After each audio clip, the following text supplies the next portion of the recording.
نحمده ونصلي على رسول الكريم اما بعد۔ حضرت اما عائشہ صدیقہ رضی اللہ تعالی عنہ ارشاد فرماتی ہیں کہ جب رمضان مبارک کا آخری عشرہ آتا تو حضور اکرم صلی اللہ علیہ وسلم رات کو عبادت سے زندہ رکھتے، یعنی رات پر عبادت فرماتے اور اپنے گھر والوں کو بھی جگاتے اور خوب محنت فرماتے اور تہبند مضبوط باندھ لیتے۔ رمضان مبارک کا آخری عشرہ بہت قیمتی ہوتا ہے۔ عید کے لیے نیا جوڑا بالکل ضروری نہیں ہے اور نئے جوتے کے بغیر بھی عید کی خوشیاں پوری طرح سے مل جاتی ہیں۔ رمضان مبارک کا آخری عشرہ بازاروں میں ضائع کرنا افسوسناک ہے۔ اس عشرے کا تو ایک ایک لمحہ کروڑوں اور اربوں روپے سے زیادہ قیمتی ہے۔ اگر اللہ تعالیٰ پردے ہٹا دیں اور لوگ آخری عشرے کی عبادت کا اجر اپنی آنکھوں سے دیکھ لیں تو دکانیں اور مارکیٹیں چھوڑ کر بھاگ آئیں۔ اللہ تعالیٰ کے پاک اور سچے نبی حضرت محمد صلی اللہ علیہ وسلم نے ہمیں جو کچھ بتایا ہے وہ آنکھوں دیکھنے سے زیادہ یقینی ہے۔ اس لیے جس طرح بھی بن پڑے آخری عشرے کو ضائع ہونے سے بچایا جائے اور اس عشرے کے دن اور رات قیمتی بنائے جائیں۔ افسوس کی عید کی خریداری کے نام پر اپنی اصل خوشیوں کو برباد کرنے کا رواج مسلمانوں میں عام ہو چکا ہے۔ اللہ تعالیٰ کے وہ بندے خوش نصیب ہوتے ہیں جن کی زندگی کا آخری حصہ دین اور ایمان کے لحاظ سے زیادہ بہتر ہوتا ہے۔ یہ وہ لوگ ہیں جو ہمیشہ ترقی کرتے ہیں۔ ترقی کا معنی اوپر چڑھنا۔ اللہ تعالیٰ ہمیں بھی ان بندوں میں شامل فرمائے اور زندگی کا ہر اگلا دن پچھلے دن سے بہتر بنائے۔ رمضان مبارک کا آخری حصہ زیادہ قیمتی ہوتا ہے۔ جو مسلمان یہ آخری حصہ پچھلے حصے سے بہتر گزارتے ہیں وہ بڑی بشارت پاتے ہیں اور ان کی زندگی کا نظام بھی ترقی پر آ جاتا ہے۔ اس لیے آخری عشرے میں محنت خوب محنت، ترقی اور خوب ترقی۔ اب اخلاص زیادہ، خوب زیادہ، امید زیادہ، رونا دھونا زیادہ، تلاوت زیادہ، نباوت زیادہ، استغفار اور صدقہ خیرات خوب زیادہ، بس ترقی ہی ترقی۔ اگر کسی عذر کی وجہ سے ترقی نہیں کر سکتے تو کم از کم تنزلی بھی نہ ہو، یعنی جو اعمال کر رہے تھے ان میں کمی نہ ہو۔ عید پیسے کمانے کا نہیں، مغفرت کمانے کا موقع ہے۔ عید نئے کپڑے اور نئے جوتے کا نہیں، مغفرت کی خوشی کا تہوار ہے۔ اللہ کے لیے رمضان کا آخری عشرہ ضائع نہ کیا کریں بلکہ اس کو قیمتی بنا کر حسن خاتمے کا انعام پانے کی فکر اور کوشش کیا کریں۔ آخری عشرے میں عبادت، تلاوت، نوافل، دعا اور رونا دھونا بڑھا دینا چاہیے۔ خاص طور پر روزانہ ہر رات اور دن میں یہ دعا کم سے کم 100 بار توجہ سے مانگی جائے۔ اللہم انک عفو تحب العفو فاعف عنی۔ اے اللہ، آپ معاف فرمانے والے ہیں، معاف کرنے کو پسند فرماتے ہیں، مجھے معاف فرما دیجیے۔ امت مسلمہ کو لیلۃ القدر کی تلاش دلوں کی حالت پلٹ دے اور ہمارے اندر ایمان کا بیج بو دے۔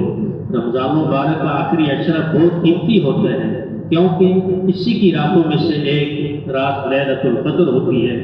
لیلۃ القدر کی چند گھنٹے کی عبادت 83 سال 4 ماہ کی مسلسل اور مقبول عبادت سے افضل ہے، یعنی ایک رات صدیوں کا سفر طے کرا دیتی ہے۔ آخری عشرے کی راتوں میں جو لوگ تلاوت میں لگے رہتے ہیں ان کے لیے کوئی اور معمول نہیں ہے، وہ ان راتوں میں تلاوت ہی کریں مگر کچھ رکھتے بڑھا دیں، ان میں قرات دبی کریں، دل پاک رکھیں، انشاءاللہ یہ کافی ہے۔ لیکن جو زیادہ تلاوت نہیں کرتے ان کے لیے آخری عشرے کی راتوں کا آسان نصاب عرض ہے۔ فرض نماز تکبیر اولیٰ سے مغرب، عشاء اور فجر میں خاص طور پر اہتمام۔ تراویح 20 رکعت، تہجد 8 رکعت، تیسرا کلمہ 300 بار۔ بھائیو، تیسرے کلمے کی قدر کرو۔ اللہم انک عفو تحب العفو فاعف عنی، یہ دعا بھی 300 بار۔ درود شریف 300 بار۔ اللہم انی اسألک الجنہ واعوذ بک من النار 300 بار، اور 100 بار یہ دعا معنی سمجھ کر توجہ سے رب اغفر لی ولوالدی وللمؤمنین والمؤمنات۔ بس یہ ہے مختصر سا نصاب۔ مزید جو جتنی محنت کر سکتا ہے کرے، چند راتیں گپ شپ اور فضولیات بنا پڑیں تو کیا نقصان، بلکہ فائدہ ہی فائدہ ہے۔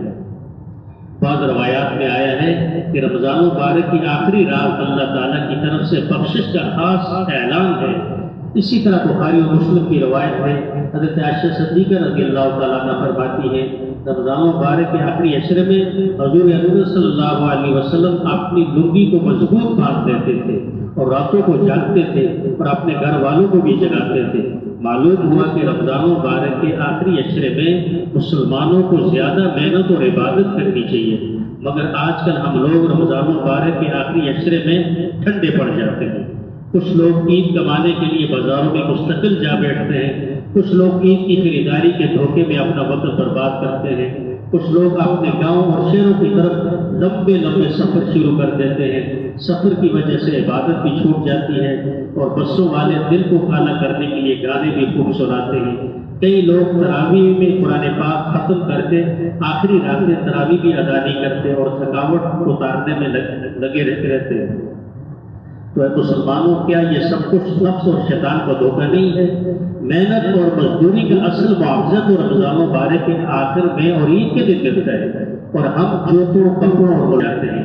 اور حق تو یہ ہے کہ عید کے دن کئی لوگ تلاوت کا دعویٰ کرتے ہیں، نماز با جماعت ادا نہیں کرتے اور دن بھر گناہ کرتے ہیں۔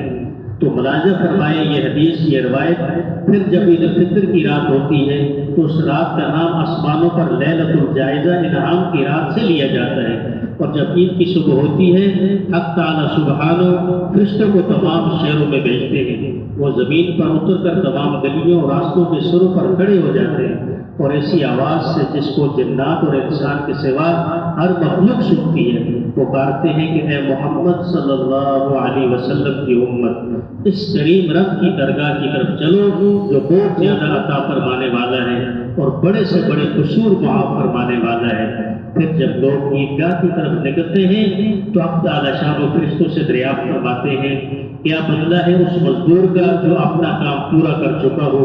وہ عرض کرتے ہیں کہ ہمارے معبود اور ہمارے مالک، اس کا بدلہ یہی ہے کہ اس کی مزدوری پوری دے دی جائے۔ تو اللہ تعالیٰ ارشاد فرماتے ہیں اے فرشتوں میں تمہیں گواہ بناتا ہوں، میں نے ان کو رمضان کے روزوں اور تراویح کے بدلہ میں اپنی رضا اور مغفرت عطا کر دی ہے۔